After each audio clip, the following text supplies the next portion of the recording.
of those recently let go by the Trump administration was a guy named David Heidema, person responsible for overseeing ethics for the entire federal government. Today, we spoke with him here in Washington and asked him how he found out he was being let go. I received a short, to the point, 2-sentence email from someone with the White House's Office of Presidential Personnel that essentially just said, on behalf of the president, he was informing me that I was removed from my position as director of OGE and thanking me for my service, and that was that. I hear all the time about people who have gotten that kind of an email. What was your reaction when you read it? I'd say the overall emotion is really one of great disappointment. You know, this job that I was appointed to is supposed to be a 5-year fixed term. So you kind of know going in that you will be serving across multiple administrations. So that was something I was considered. I had considered. I was committed for the 5 years. I was committed to working in good faith with any administration, including this one. I thought we were off to a good start. I really loved our mission and our team. So it's really disappointment at that personal level. There are now at least 8 inspectors general who were fired, a woman who was on the Merit Systems Protection Board, a handful of other people who are either suing or thinking about suing to get their jobs back, or to at least make the legal point that what the president did was illegal in removing them. Are you considering any legal action? So this is all still so new and sudden for me. I really have no idea what's coming next, and I'm just starting to kind of turn my mind in that direction. So I'm really not sure. Okay. I think it sort of underscores the point. The one comfort, right, is it doesn't appear to be personal. I'm in good company, and it really speaks, I think, to an effort to kind of dismantle all of the institutions across the government that are set up to serve as kind of an independent voice for integrity and for accountability. Given this focus on officials like yourself who were holding what were traditionally nonpartisan positions and ousting them often late on a Friday night, where do you fall on that debate over whether it's a constitutional crisis or something else? I can speak to my position, what happened to me, and the role of the Office of Government Ethics. You know, it was Congress that established OGE. It was in the wake of Watergate, around the same time as the kind of modern IG establishment was created. And the whole notion and structure was to have an organization still within the executive branch, but able to take a nonpartisan, non-politicized, matter-of-fact, by-the-book approach and be that voice of integrity where it's needed. And so I do think it's true that my removal from this position flies in the face of that vision of Congress. And in that sense, there is a problem in terms of honoring legislation and legislative intent. Over the 4 years of the first Trump administration, there was a lot of concern about whether the guardrails would hold. You think they're going to hold over these 4 years? I don't know, and I guess I will be watching from the sidelines now. The Department of Agriculture is one of the many federal agencies hit by President Trump's mass layoffs. According to a number of staffers, emails started going out on Thursday without warning, leaving supervisors off guard and potentially hundreds of people without a job. Tabitha Panis is one of the many USDA employees suddenly informed their job was terminated last week, and she joins me now. Tabitha, I'm sorry we're speaking under these circumstances. I know emotionally how hard something like this can be, and the stock you have to take. How has this process gone for you, and what are your biggest concerns now about taking care of yourself and your family? Hi, thank you so much, Lindsay, for having me. I really appreciate your kind words. It is a very challenging time, I mean, it's kind of been up and coming that our positions are not secure, but considering that, the Department of Agriculture is so important to our food security and our farmers in the Midwest, I was surprised to be terminated from this position. So obviously I'm seeking different employment going forward, but, still just kind of taking my time to process everything. I want to ask you about something that you said, because there are people who believe that the federal government does need to shrink. But can you talk to us about the work you did and why you think it's such crucial work, especially right now? Yeah, definitely. So with USDA, I was a natural resource specialist, and I work with farmers and producers to help implement voluntary conservation practices on their land. Farmers come to our office to seek out our assistance, and we work with them in their operation to help ensure that they are treating resource concerns and are profitable in doing so. So one of the biggest resource concerns we work with in the state of Iowa is soils and our, soil health concerns. We currently are in an eroding environment in the Midwest. So it was tens of thousands of years of tall grass prairies that built our super healthy topsoils in the Midwest and is what makes our agriculture so, profitable. And we are losing those when we have annual row crops on the landscape. We understand that we're losing soils. So these soil health practices like cover crops, terraces, no-till practices are super important for our farmers, and they rely on us for that technical and financial assistance to get that done. Wow. And Tabitha, before we let you go, this has a human toll too. I understand that there are some questions that you have, for example, health insurance. I mean, something as simple that we take for granted. Can you elaborate on that a little bit as quickly as you can?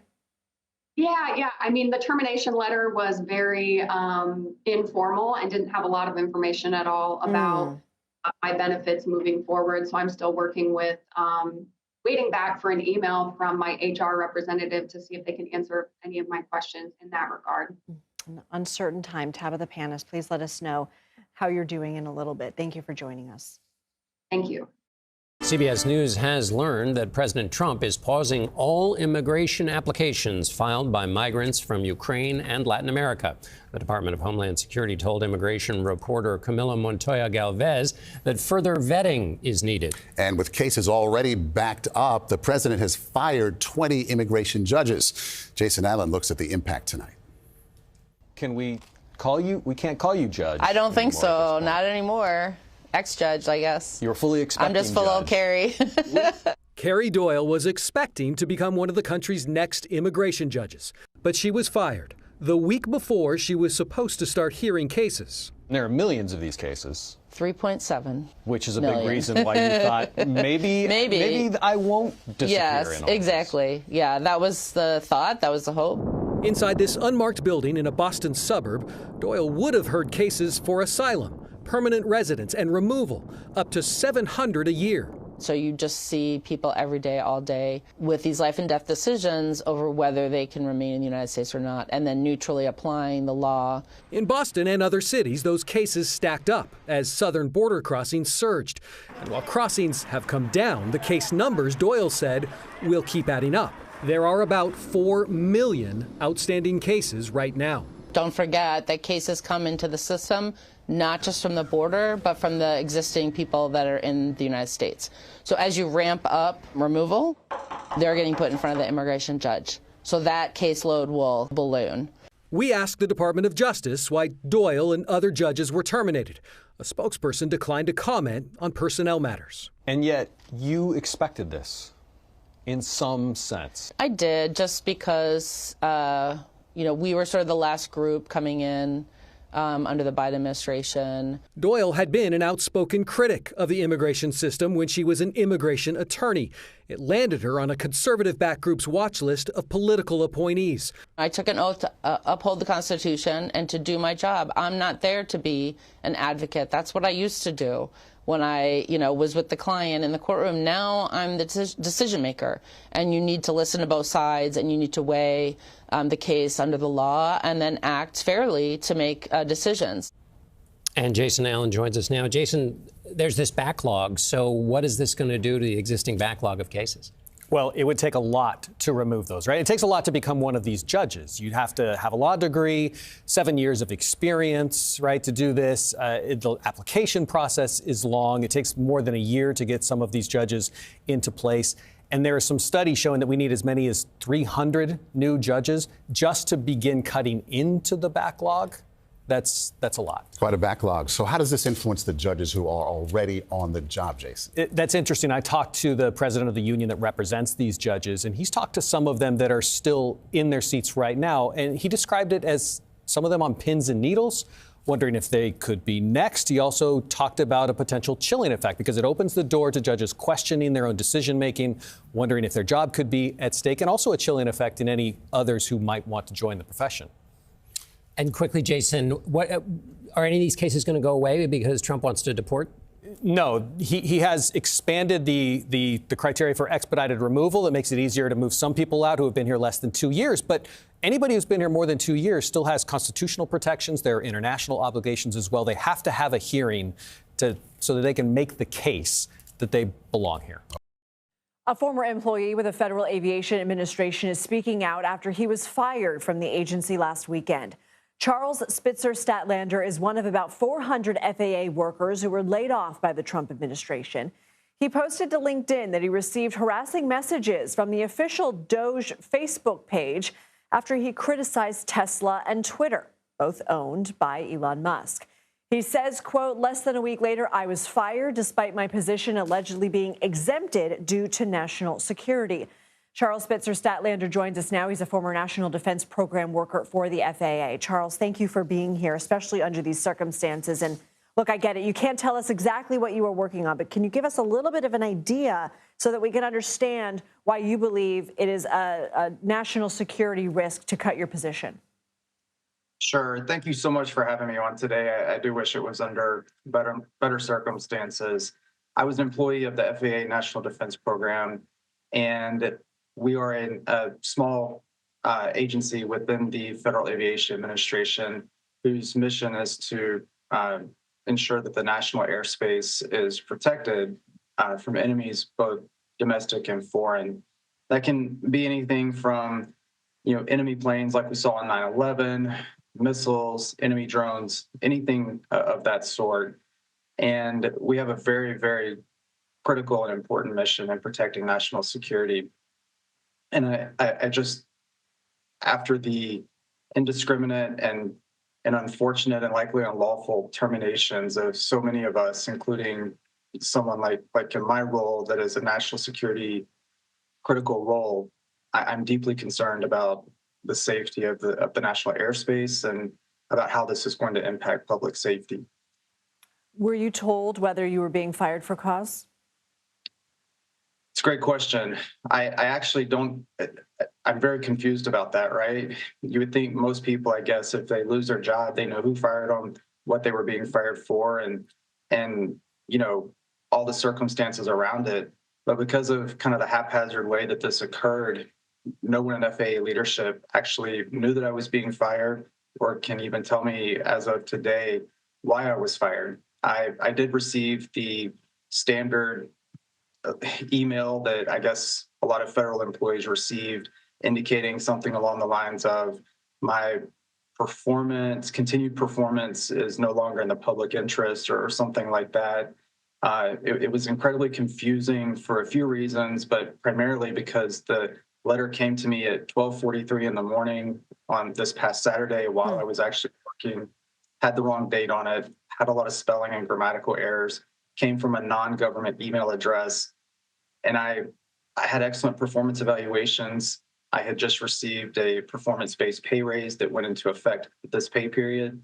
In addition to that, my supervisor had already, I was near the end of my probation, and my boss had already completed my probation paperwork saying that I had successfully completed probation. So when you take all of that into account, as well as the fact that my position was supposed to have been exempted from these firings due to national security and public safety, I was really caught off guard, and I wish I had more clarity for you to answer that question, but I just don't. And I got to be quick with you on this next one because I do want to ask you a couple more questions. But can you provide any more detail about the harassing messages that you got from DOJ on Facebook?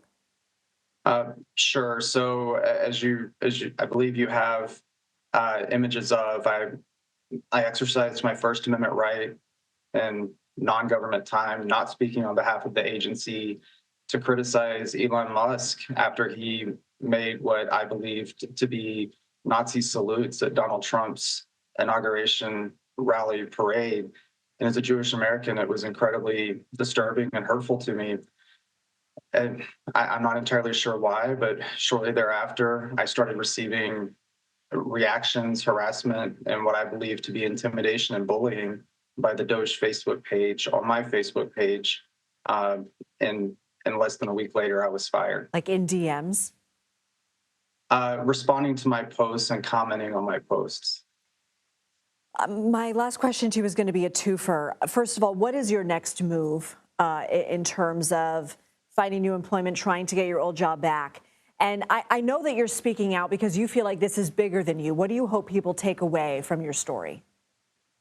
Thanks so much for actually making that point. So to answer the second part of your question first, this is definitely bigger than me. This is not about Charlie. I'm just one of many federal workers who have been unlawfully and wrongfully fired. I just happen to be in a position that's a national security, public safety critical role. And I appear to have been targeted because I criticized Doge and Elon Musk. My next steps are actually, quite simple. Federal employees who are on probation don't have a lot of appellate rights. They only really have two grounds: if you're fired for marital status or political retaliation. And unfortunately for most federal workers, who are on probation, they don't fall into one of those two categories. But because of the harassment that I received from Doge and because of other evidence that we have, that my attorneys have and that we've been able to show, we have a really strong case that I was fired for political retaliation and or for political motivations in the process of appealing. But in order to appeal, my attorneys and I have to know who exactly fired me, when my termination is effective, and whether or not the entity that did fire me actually had standing to fire me, which currently right now it appears the White House is arguing that Doge doesn't necessarily have authority to make decisions. So just a lot of uncertainties right now, which is not what you want in national security and public safety. What you want personally for your life, certainly. Charles Spitzer, Statlander, good luck to you. Keep us posted. Thank you so much for having me on.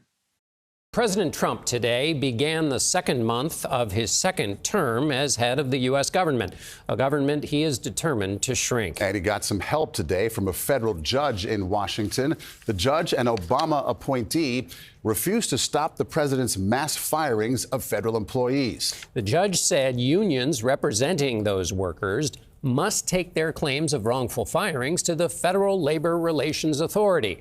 The chairwoman of that agency, a Biden appointee, is one of the people Mr. Trump fired. Since the president was sworn in, he has taken aim at the federal workforce of 2.4 million and fired, laid off, or offered buyouts to untold thousands. And we say untold because the White House is not telling us exactly how many as the job cuts continue. But Weijia Jiang has been tracking down the jobs being eliminated. And Weijia, what have you found? Well, we found that there is a group of more than 500,000 workers vulnerable to the administration's sweeping layoffs, and many serving key positions across the federal government. For some who have already lost their jobs, they're now desperately looking for answers. Why? I'm really not sure what I'm going to do. Katie Sandlin is still living out of boxes after uprooting her life in Carbon Hill, Alabama last month, a town of 2,000, to work at the National Institutes of Health outside Washington, D.C. I wiped out my savings account. I maxed out my credit card. I had to take out a loan. But she called her job an opportunity of a lifetime, educating communities about NIH research. People like me, where I'm from, rural Alabama, like these kind of jobs don't happen to people like me. 3 weeks later, Sandlin became one of thousands of federal probationary workers to be fired. They had less than 1, or in some cases, less than 2 years of experience, and fewer protections from layoffs, making them easier to terminate. Now I'm unemployed, I have a ton of debt, and I'm also losing my health insurance. Did it ever cross your mind that you could be fired in a second? That part actually never crossed my mind. Did your supervisor give you a reason for why you were getting fired? They made it clear that I was not being terminated because of anything that I had done. An HHS official sent Sandlin a letter saying your performance has not been adequate to justify further employment at the agency. When I got it really upset me because it felt like it wasn't truthful. My boss, her boss, and even his boss all said that that was not true. Our CBS News data team found that at the Veterans Health Administration, which implements the health care program for vets, probationary workers account for 30% of the staff. At the Department of Agriculture, it's 19% of the branch that performs food safety inspections. When it comes to air safety, about 1/3 of the TSA may be impacted. So far, 2,000 probationary workers at NIH have lost their jobs. What does the public stand to lose with these widespread layoffs? We are important and we do important work. We're impactful. And if you have questions or concerns about federal workers, ask one. Weijia joins us now from the White House. Weijia, what does Katie do now? Well, she says she can't afford to move back to Alabama after shelling out so much money to move here to the D.C. area. So she's focused on looking for a new job. But she points out how daunting that is, considering there are now thousands of federal workers in the same boat who are competing for those positions. And Weijia, you showed us how many probationary workers are potentially vulnerable. Do we have any sense of any of them ending up like Katie, like how many that could amount to? Well, just because they are probationary workers does not mean they will automatically be fired. In fact, depending on the agency, some are considered critical, and so they have exemptions. And remember, they can only be fired for poor performance or misconduct. In Katie's case, she says it was neither. So, John, that lawsuit you mentioned is just one of several, including class action lawsuits in the works. Welcome back. The job cuts President Trump ordered at the IRS has many Americans wondering if it could lead to delays this tax filing season. More than 6,000 staffers were expected to be let go last week, and our next guest, unfortunately, counts himself among them. I want to bring in Jonathan Curry. He worked as a national media relations specialist with the IRS out of the D.C. headquarters. That was until last week. Tell us, I think you had just started in March of 2024. When did you get the sense that your job might be in jeopardy? Yeah, thank you for having me. You know, I was about 3 weeks shy of my 1-year mark, so I was still in my probationary period. About a week and a half ago is when it was announced that instead of doing targeted layoffs of probationary employees, they were going to do widespread, indiscriminate layoffs. And at that point, up to that point, I had been hoping, kind of hoping that I'd be able to squeak through. I had been, integrated into the organization. I had worked well with my chain of command, and so I knew that they wanted to keep me on. So about a week and a half ago is when I found out that it probably wasn't going to happen. For the next couple of days, I was left in limbo, kind of wondering, checking my phone all President's Day weekend, wondering, am I going to have an email saying you've been terminated? And still nothing. By Tuesday, showed up in the office, still nothing. And then finally on Wednesday is when I got the notice. Had a conversation with my manager, and she was very brief. She told me, she was like, I'm so sorry to tell you this, but you need to report to the office tomorrow and bring in all your IRS equipment because you're being terminated. Jonathan, it's tough to hear you recount what must have been so difficult and anxiety-inducing to experience, but I'm wondering, take us inside the IRS, what it's like in the offices, what it was like with your colleagues there, and how it feels to be described by the president as a component of government waste. So now that you're not doing your job, what does that mean as far as what's not being done at the IRS? Yeah, so I worked with national media. We would be, taking in inbounds or taking in requests from reporters. They have questions, they want to know what's going on inside the IRS, or they want to know about some operation. We would be arranging interviews with between top officials and the press, and all of that would, communicate, what's going on and bringing transparency to our operations. So when you take away the employees that facilitate that, you hinder that operation. It was a large organization. The IRS had, I should say, they had about 100,000 employees up until the recent layoffs, and in any organization that large, you're always going to have some areas where you can improve efficiencies, you can make things more effective. But the IRS has always been subject to a lot of oversight, and I think that's oftentimes missing in the conversation. There's every federal agency has an inspector general. For the IRS, it was the Treasury Inspector General for Tax Administration. There's the GAO, Government Accountability Office, Congressional Research Service, the tax writing committees, House Ways and Means Committee, Senate Finance Committee. And also the press. I was a former member of the press for about 10 years, and I know I used to scour for any kind of tidbit I could find about the IRS's operations to write a story. So there was plenty of oversight to begin with, and to look for those kinds of improvements. Another thing I want to add too, within my office, there were 4 of us that worked with the, to kind of for the main point of contact for national media. One of them was a probationary employee like myself, and we were both let go. 2 of them had been there for decades, and they were just incredible sources of institutional knowledge. I mean, they knew the processes, they knew all the points of contact within the organization, they had so much experience, and they were great mentors to myself and the other. But they're also going to be retiring the next 2 or 3 years. And so with the new people gone like myself, along with the old, the retiring ones on the way out, there could be a bit of a gap there. Well, Jonathan And I Curry, think we appreciate that you. effect is going to be multiplied. Yeah, we appreciate you sharing your story and you're noting that it's not just probationary employees, but folks retiring who will need to rely on newer folks coming in at some point. Thanks for sharing your story. All the best as you look for employment. Thank you for joining us.